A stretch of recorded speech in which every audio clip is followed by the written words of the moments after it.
America సామ్రాజ్యవాద దేశం Iran మీద జరుపుతున్నటువంటి దాడిని యుద్ధాన్ని మన పార్టీ వ్యతిరేకిస్తుంది. ఇప్పటికే తీవ్రమైనటువంటి నష్టం జరిగింది. మన దేశంలో కూడా ఆ యుద్ధాన్ని ఆపాలని చెప్పి మనం కోరుతున్నాం. అట్లాగే మన దేశ ప్రధాని అమెరికా సామ్రాజ్యవాదంతో మోకరిల్లుతున్నాడు. ఒకనాడు బ్రిటిష్ సామ్రాజ్యవాదానికి వ్యతిరేకంగా పోరాడినటువంటి చరిత్ర కలిగినటువంటి మన దేశం ఈనాడు సామ్రాజ్యవాదంతో మోకరిల్లడం అంటే దేశ ప్రధానికానికి అవమానకరమైన విషయం. ఆ పరిస్థితిలో ప్రధాని మోడీలో వహిస్తున్నాడు. అమెరికా ఏం చెబితే పెడుతున్నాడు. ఆ రకమైనటువంటి వైఖరి మార్పులు యుద్ధాన్ని వ్యతిరేకించాలని చెప్పి మన పార్టీగా అట్లాగే కేంద్ర ప్రభుత్వం పార్లమెంటు సమావేశంలో ప్రజలకు అనుకూలమైనటువంటి చట్టాలు తీసుకురావడం కాకుండా ఉన్న హక్కుల్ని కాలరాసే చట్టాలు చేస్తున్నాయి. ఉపాధి కూలీ చట్టాన్ని నిర్వీర్యం చేసి ఉపాధి కూలీలకు పని లేకుండా చేస్తుంది. దాదాపు 30 కోట్ల మంది. అట్లాగే దేశవ్యాప్తంగా కోట్లాది మంది కార్మికుల హక్కుల్ని కాలరాసి వాళ్ళకు సాంకేతిక హక్కు లేకుండా, సంధి చేసే హక్కు లేకుండా పెట్టుబడిదారులకు పారిశ్రామిక ప్రజలకు అనుకూలంగా చట్టాన్ని మార్చింది. రైతు మిత్రుల చట్టాన్ని తీసుకొచ్చి రైతాంగానికి వ్యతిరేకంగా వ్యవహరిస్తుంది. విద్యుత్ సవరణ బిల్లులు తీసుకొచ్చి విద్యుత్తును ప్రైవేట్ పరం చేస్తూ రైతులకు తగ్గించే విద్యుత్తును, అట్లాగే 200 యూనిట్లు పేదలకు ఇచ్చేది, ఇతర రూపాయలు ఇచ్చే విద్యుత్తును లేకుండా చేసి ధరలు పెంచేటటువంటి పద్ధతిలో చట్టాన్ని ఐదు హక్కుల చట్టాన్ని సవరించి గిరిజనులకు సాగు చేసుకుంటున్నటువంటి వాళ్ళకు మూడు భూముల మీద పట్టాలు ఇవ్వాలనేటటువంటి వదిలేసి ఆ భూముల తరపున కార్పొరేట్ సంస్థలకు, ప్రైవేట్ సంస్థలకు దారబద్ధం చేసేటటువంటి కార్యక్రమాన్ని కోరుకున్నది. అందులో భాగంగానే మావోయిస్టులంతా కూడా ఈ నెల చివరి నాటికి, మన పోయిన నెల చివరి నాటికి లేకుండా చేస్తామనేటటువంటి ఆంక్షలు పెట్టి అనేక మంది సంస్థలు అంటే ఆ అడవులంతా కూడా కార్పొరేట్ సంస్థలకు అప్పగించి ఆ ఖనిజాల మీద కోట్ల రూపాయలు సంపాదించుకోవడానికి ప్రజా వ్యతిరేకమైనటువంటి విధానాలు రాజకీయాలు నిర్వీర్యం చేసే రాజకీయాలు, భౌతిక భావాలకు వ్యతిరేకంగా ఉండే రాజకీయాలు, సోషలిస్టు సమాజానికి వ్యతిరేకంగా, సోషలిజానికి వ్యతిరేకంగా వ్యవహరించేటటువంటి పద్ధతులను కూడా కేంద్ర ప్రభుత్వం వ్యవహరిస్తుంది. అట్లాగే దళితులు, గిరిజనులు, మైనార్టీలు, మహిళల యొక్క హక్కుల్ని కాలరాసేటటువంటి వైఖరిని కొనసాగిస్తూ సామాజిక న్యాయానికి వ్యతిరేకంగా ఉన్నది. అందుకని ఆ కేంద్ర ప్రభుత్వానికి వ్యతిరేకంగా పోరాడాల్సిన అవసరం ఉంది. బీజేపీ విధానాలకు వ్యతిరేకంగా పోరాడి ఆ ప్రభుత్వాన్ని గద్దె దించేంత వరకు పోరాటాన్ని కొనసాగించాల్సి ఉంటుంది.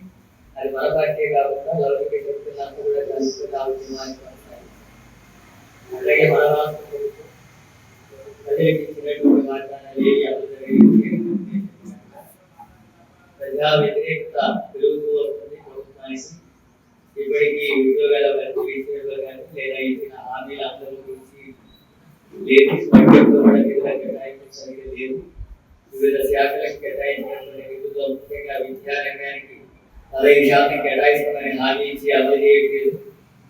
8.2% కేరళ గురించి మాట్లాడే కేరళను 24% బడ్జెట్ లో విద్యారంగానికి కేటాయిస్తానికి 2% కూడా ఖర్చు పెడుతున్నారు.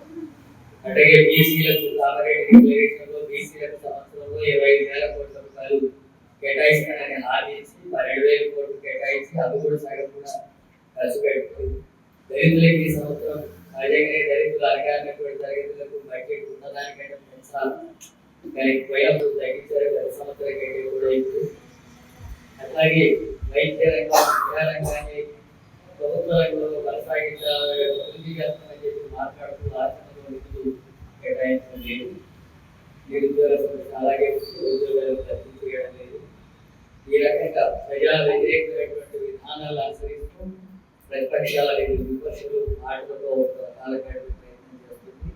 వాటికి వ్యతిరేకంగా కాంగ్రెస్ పార్టీ లౌకిక భావాల విషయంలో మతవాదానికి వ్యతిరేకంగా కలిసి వచ్చే దాంట్లో నెలకొల్పి వైఖరి అనుసరించిన రాష్ట్ర ప్రభుత్వం అధికారంలో ఉంది. కాంగ్రెస్ ప్రజా వ్యతిరేకమైన విధానాల మీద రాజీ లేనటువంటి పోరాటాన్ని కొనసాగిస్తారు. అట్లాగే బీఆర్ఎస్ కాంగ్రెస్ మీద వ్యతిరేకతతో మళ్ళీ అధికారంలోకి రావాలని తప్ప నిర్దిష్టంగా ప్రజా సమస్యల మీద ఉద్యమాలు, ఆందోళనలు పోరాటం చేసేటటువంటి వైఖరి కాకుండా పత్రికా సమావేశాలు జరుగుతూ ఉంటుంది. కవిత రూపంలో మరో కొత్త పార్టీ ఎన్నికలతో తల్లి వాళ్ళ మీద రాజకీయాలు కొనసాగుతాయి. అట్లాగే కమ్యూనిస్టులుగా ఉన్నటువంటి శక్తి మేరకు ప్రజా సమస్యల మీద ఐక్యంగా యుద్ధానికి వ్యతిరేకం కావచ్చు లేదా ఇతర సమస్యలు వచ్చినప్పుడు కమ్యూనిస్టులుగా కలిసి మనం పనిచేస్తున్నాం. భవిష్యత్తులో కూడా తెలంగాణ రాష్ట్రంలో ఆ రకంగా బాబు పార్టీల ఐక్యతతో ముందుకు సాగాల్సినటువంటి అవసరం ఉంది. అట్లాగే మన పార్టీకి సంబంధించి చూసినప్పుడు పార్టీ బలపడాలా, పెరగాలా, విస్తరించాలా, ప్రజా సంఘాలు విస్తరించాలా, నిర్మాణం బలపడాలా, ఇవన్నీ జరగాలంటే ముందు మనం స్థానిక సమస్యల మీద కేంద్రీకరణ చేయాలా, స్థానిక పోరాటాల మీద కేంద్రీకరణ చేయాలా. ఎక్కడెక్కడ గ్రామాలైనా పట్టణాల్లో బస్తీలైనా ప్రజలు ఎదుర్కొంటున్నటువంటి సమస్యల మీద నిరంతరం పార్టీ ప్రజలకు అండగా నిలబడి పోరాటాలు ఉద్యమాలు చేయడం వల్ల మన పార్టీ పెరుగుతుంది, విస్తరిస్తుంది. పార్టీ పెరగడం అంటే ఇంకో రూపంలో పెరగదు, పోరాటాలు ఉద్యమాల ద్వారా తప్ప ఇంకో రూపంలో పెరగడానికి అవకాశం ఉండేటటువంటి పార్టీ కాదు. స్థానిక వర్గాల అభివృద్ధి కోసం పోరాడుతున్నటువంటి పార్టీ. పొరుగు వర్గాల పోరాటాలు ఉద్యమాల ద్వారా తప్ప ఇంకో రూపంలో పెరగదు. అది కూడా రాష్ట్ర స్థాయిలో జిల్లా దేశ స్థాయిలో ఉండే పోరాటాలు ఆందోళనకి పరిమితం కాకుండా స్థానికంగా ఉండేటటువంటి సమస్యల మీద అది మంచినీళ్ళు కావచ్చు, రోడ్లు కావచ్చు, డ్రైనేజ్ కావచ్చు, ఇల్లు కావచ్చు, ఇతర స్థలాల సమస్య కావచ్చు, లేదా